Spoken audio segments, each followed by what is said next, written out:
दोस्तों नमस्कार, मैं आपका दोस्त करमपाल। अभी मैं नू हलके के आकेड़ा गांव में हूं। रात के 1:30 बज चुके हैं। तापमान यहां का 17 डिग्री सेल्सियस है और रात के 1:30 बजे खुले आसमान के हम नीचे खड़े हैं। आप ये जो जगह देख रहे हैं, यहाँ राहुल गांधी की भारत जोड़ो यात्रा का पहले दिन का रात्रि का पड़ाव होगा। राहुल और उनके साथी जो पहले दिन से उनके साथ इस यात्रा में चल रहे हैं, वो रात को यहाँ स्टे करेंगे। तो मेरे साथ यहाँ स्थानीय एक साथी हैं, ये यहाँ की तैयारियों में जुटे हुए हैं। नू हलके का आकेड़ा गांव है। पूरे जो राहुल गांधी की ये भारत जोड़ो यात्रा है, दक्षिण हरियाणा के यहाँ ही पहले चरण में कितने ज़िलों को कवर करेगी और इसका इस यात्रा पर क्या प्रभाव पड़ेगा, कांग्रेस कितनी मजबूत होगी, और इनसे बात करते हैं। जो मेव इलाका है उसके बारे में भी, उसके इतिहास के बारे में भी सारी जानकारी लेते हैं और उसके बाद फिर हम आपको यह पूरा दिखाएंगे कि राहुल यहाँ कहाँ स्टे करेंगे, कहाँ जो वीआईपी लोग हैं, जो कांग्रेस के बड़े नेता कार्यकर्ता विधायक सांसद हैं, पूर्व मंत्री हैं, वो उनके साथ रहेंगे, कहाँ वो यहाँ डिनर करेंगे, रात्रि प्रवास की क्या क्या पूरी व्यवस्था होंगी। पहले बात करते हैं। नमस्कार, क्या शुभ नाम आपका? नमस्कार, क्या शुभ नाम आपका? मेरा नाम शाहिद है और मैं यहाँ कांग्रेस का कार्यकर्ता हूँ जी। और सबसे पहले तो मैं पड़ताल टीवी के दर्शकों को क्रांतिकारी सलाम पेश करता हूँ और आपका भी शुक्रिया अदा करता हूँ कि आप इस रात्रि में 2 बज रहे हैं रात के और हम यहाँ भारत जोड़ो यात्रा की तैयारियों में लगे हुए हैं एज ए कार्यकर्ता। और आप हमारे साथ अपना माइक, अपना टीवी, अपना चैनल शेयर कर रहे हैं, आपका बहुत बहुत शुक्रिया। बताइए, आप थोड़ा ये बताइए कि राहुल गांधी यहाँ आ रहे हैं और इस मेवात इलाके में, और राजस्थान बॉर्डर से वहाँ मुंडका से जो शुरुआत होगी उसका शुरुआत का बताइए, और कहाँ से शुरुआत होगी, पहले दिन कितना वो पैदल चलेंगे, कितना कवर होगा? सबसे पहले तो मैं दर्शकों को बताना चाहूँगा कि जितने भी लोग मुझे इस वक्त सुन रहे हैं कि मेवात इलाका जहाँ आप खड़े हैं, जब जब हिंदुस्तान को ज़रूरत पड़ी है इस देश की उन्नति और तरक्की के लिए, चाहे वो मुग़लों के ज़माने की बात हो, चाहे वो अंग्रेज़ों के ज़माने की बात हो, चाहे आज 21वीं सदी की बात हो, तो मेवात एक ऐसा क्षेत्र रहा है जिसने इस देश की, चाहे वो भाईचारा की बात करें हम, चाहे यहाँ के हक़ों के लिए बात करें हम, चाहे देश की आज़ादी के लिए बात करें हम, मेवात के लोग हमेशा भारत जोड़ो जैसी यात्राएं, चाहे गांधी जी ने आंदोलन किए हैं इस देश की आज़ादी के लिए अपने साथियों के साथ, पंडित जवाहरलाल नेहरू साहब, भगत सिंह, अशफाक उल्लाह और कितने सारे क्रांतिकारी हमारे नेता रहे थे, जब जाके उनकी कुर्बानियाँ रही हैं, जब इस देश को उन्नति तरक्की मिली है। तो सबसे पहले मैं ये बताना चाहूँगा कि जब मुग़लों का दौर था, बाबर जब भारत पे बार बार आक्रमण कर रहे थे, उस टाइम हमारे राजा थे शहीद हसन का मेवाती। तो राणा सांगा के साथ उनका युद्ध हो रहा था। राणा सांगा ने कहा कि आप मेरे वतनी भाई हैं, तो आप हमारा इसमें साथ दीजिए, इस लड़ाई को हम मिल के लड़ते हैं। बाबर ने उस टाइम कहा था हमारे राजा से कि आप मेरे मजहबी भाई हैं, आप इस लड़ाई में ना लड़ें। तो हमारे राजा ने एक ही बात कहा था, मजहबी भाई हैं आप, मान लिया, लेकिन मुझे आपसे ज़्यादा अपना वतन प्यारा है, मैं राणा सांगा के साथ लड़के आपके खिलाफ युद्ध लड़ूंगा।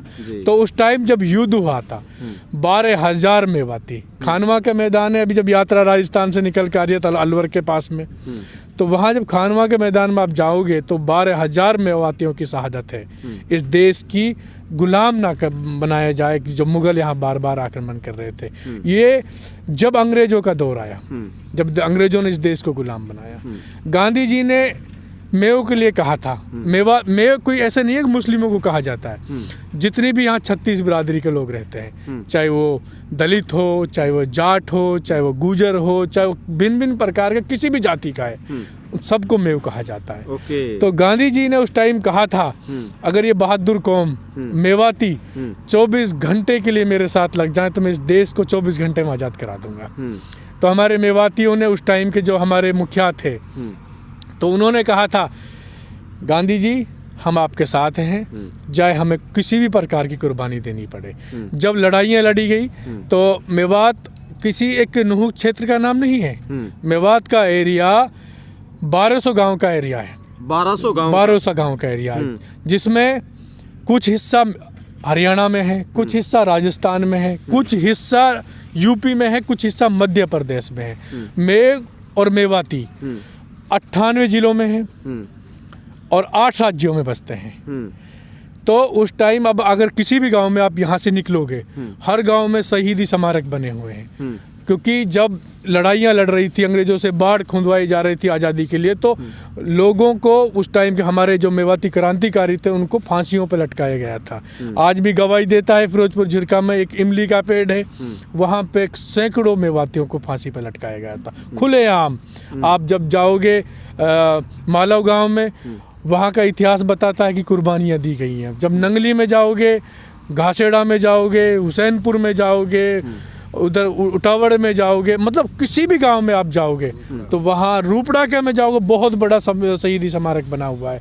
तो आप किसी भी गांव में जाओगे तो उस टाइम की जो हमारी कुर्बानियाँ हैं वो आपको देखने को मिलेंगी। अच्छा। आज फिर राहुल जी और हिंदुस्तान के जो अमन पसंद लोग हैं, हिंदुस्तान से जो मोहब्बत करते हैं, आज इतनी लंबी यात्रा कन्याकुमारी से कश्मीर तक शुरू कर रहे हैं। वो यात्रा क्या है? वो कांग्रेस की यात्रा नहीं है, मैं मानता हूँ, मैं कांग्रेस का कार्यकर्ता हूँ, लेकिन मैं इस यात्रा को कांग्रेस की कार्यकर्ता का नाम नहीं दूंगा, क्योंकि इसमें हिंदुस्तान की लड़ाई लड़ी जा रही है, भाईचारे के लिए लड़ाई लड़ी जा रही है, अमन के लिए लड़ाई लड़ी जा रही है, बेरोजगारी के खिलाफ लड़ाई लड़ी जा रही है, और महंगाई के खिलाफ लड़ाई लड़ी जा रही है, युवाओं की लड़ाई लड़ी जा रही है, महिलाओं की, किसानों की, और हमारे हिंदुस्तान के हर नागरिक की लड़ाई लड़ी जा रही है। मैं तो ये कहूँगा भाई साहब, ये लड़ाई कांग्रेस की नहीं है, ये पूरे हिंदुस्तान की लड़ाई है। अब यात्रा पे आते हैं एक बार।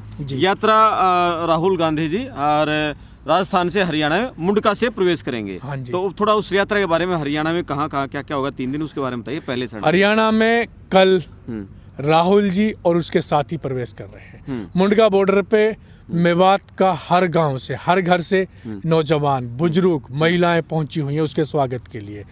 कल सुबह 6 बजे यात्रा शुरू होगी।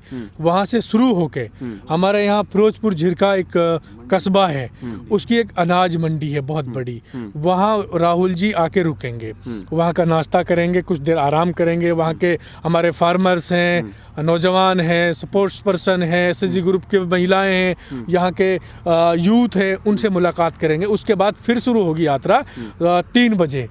वहाँ फिरोजपुर झिरका से 3 बजे यात्रा शुरू होकर यहाँ, जहाँ आप जिस ग्राउंड में आप खड़े हैं, आप देख रहे हैं कि किस तरीके अभी भी तैयारियां चली हैं। कांग्रेस के कार्यकर्ता, यहाँ के सोशल एक्टिविस्ट, यहाँ हमारे सब साथ में। कैमरामैन साथी कहूंगा कि थोड़ा कैमरा घुमा के दिखा दें, दिखाइए कि कैमरा घुमा के दिखाएं। ये कैंप बना हुआ है। जी, ये देखिए यहाँ पूरा ये कैंप बना हुआ है और पूरी आधी रात को भी लोग यहाँ पर ये तैयारियां चल रही हैं जहाँ राहुल जी रुकेंगे। जी, तो यहाँ देख रहे हैं कि अब कल शाम को राहुल जी, कल शाम को 21 की शाम को राहुल जी यहाँ आके रुकेंगे और यहाँ विश्राम करके यहाँ के जो स्थानीय लोग हैं उनसे मिलेंगे। मिलने के बाद फिर 22 तारीख को सुबह, 22 दिसंबर को सुबह यह यात्रा फिर राहुल जी अपने यहाँ से आकेड़ा से फिर शुरू कर देंगे। वहाँ से चलेगी यात्रा, चलते चलते नूह होती हुई जाएगी। वहाँ एक फिरोजपुर गांव है, वो फिरोजपुर गांव में वो यात्रा पहुँच के दोपहर के समय में वो वहाँ पहुंचकर राहुल जी फिर आराम करेंगे। गांव के स्थानीय आपस के जो वहाँ के यहाँ के लोकल लोग हैं उनसे मिलेंगे। उसके बाद में यात्रा शुरू होकर गांधीग्राम घासेड़ा पहुंचेगी। गांधीग्राम घासेड़ा का मैं आपको इतिहास बताता हूँ। 19 दिसंबर 1947 को जब देश का बंटवारा हो रहा था, तो पर पाकिस्तान के लोग इधर आ रहे थे, हिंदुस्तान से और उधर जा रहे थे। तो उस टाइम हमारे यहाँ का डेलीगेट, हमारे यहाँ के हमारे जो क्रांतिकारी थे, अब्दुल्लाई थे, हिमता थे, और भी बहुत से जो जिम्मेदार थे उस टाइम के, वो गांधी जी से मिलने गए थे।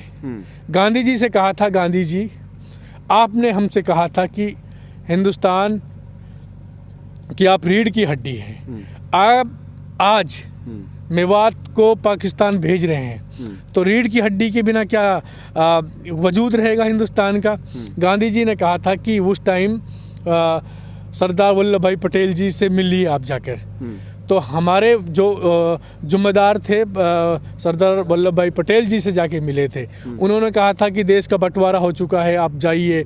तो हमारे यहाँ के हिमता थे, उसने कहा था कि आप को पता है शिवाजी को मुगलों से किसने छुड़वाया था? जब उसको कैद कर लिया गया था तो किसने छुड़वाया था? हम मेवातियों ने छुड़वाया था। तो सरदार वल्लभ भाई पटेल जी ने कहा था आप वो लोग हैं जिन्होंने शिवाजी को मुगलों की कैद से छुड़वाया था, तो आप हिंदुस्तान को छोड़ के नहीं जा सकते। तो उस टाइम हमने कहा था कि हिंदुस्तान हमारा दिल है, हमारी जान है। अगर हिंदुस्तान से हम आज चले गए तो आप शरीर से दिल निकाल देंगे तो किस बॉडी का क्या वजूद रहेगा? तो फिर 19 दिसंबर 1947 को गांधी जी अपने साथियों के साथ, जिसमें हुड्डा साहब के फादर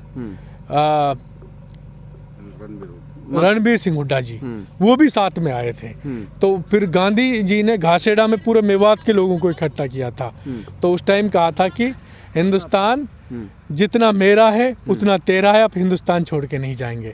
तो राहुल गांधी जी उस गांधी घासेड़ा में एक जनसभा को संबोधित करेंगे, क्योंकि हम 19 दिसंबर को अपना मेवात दिवस मनाते हैं। 19 दिसंबर निकल गया, 22 दिसंबर को राहुल जी वहाँ पहुँच रहे हैं। इसीलिए मेवात के लोगों ने कहा कि हम अपना मेवात दिवस 19 दिसंबर को नहीं मनाएंगे, जब राहुल जी आएंगे तो उसके साथ में सेलिब्रेट करेंगे। जी, अच्छा ये बताइए, ये राहुल जी की यात्रा है जो फिरोजपुर, झिरका, नूह, मेवात इस इलाकों को कवर करेगी, तो इस इलाके की कांग्रेस की राजनीति पर क्या प्रभाव पड़ेगा? देखिए, कांग्रेस की राजनीति आज भी जिला नूह के, जो मेवात का एक अहम हिस्सा है, जिसको मेवात का दिल कहा जाता है, सेंटर पॉइंट कहा जाता है, उसकी 3 सीट कांग्रेस के पास है। कौन कौन सी? नूह विधानसभा, फिरोजपुर झिरका की विधानसभा और पुन्हाना की विधानसभा। यहाँ से विधायक कौन कौन है?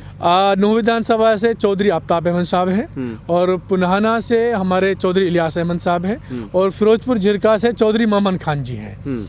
आज भी 3 विधानसभा की सीटें हैं, लेकिन इस इलाके का अलग भी इफेक्ट है, पूरे दक्षिण हरियाणा में पड़ता है। चाहे आप सोना की सीट पे जाइए, चाहे आप हथीन की सीट पे जाइए, चाहे वो आप गुड़गांव की जो सिटी की सीट है उस पे जाइए, चाहे आप फरीदाबाद की जो सिटी की सीट हैं उन पे जाइए। इनका इस मेवात का 5-7 सीटों पे फ़र्क पड़ता है। लेकिन मैं तो ये कहता हूँ इसका मेवात पे असर नहीं पड़ना है, पूरा हरियाणा पे असर पड़ना है, इस यात्रा का पूरा हिंदुस्तान पे पड़ना है। जी, यानी कि आप ये मानते हैं कि राहुल जी की यात्रा से कांग्रेस का ग्राफ इस मेव इलाके में, यहाँ की जो 5-7 सीटें बता रहे हैं उस पर डेफिनेटली सर, डेफिनेटली असर पड़ना है जी। ये इस इलाके के तो देशभक्त लोग हैं, अमन पसंद लोग हैं। आज कितनी नफरत है, आज एक हिंदुस्तानी भाई से नफरत कर रहा है, खाई बनती जा रही है, देश किस तरफ जा रहा है। राहुल जी को क्या जरूरत पड़ी? राहुल जी क्यों चले हैं?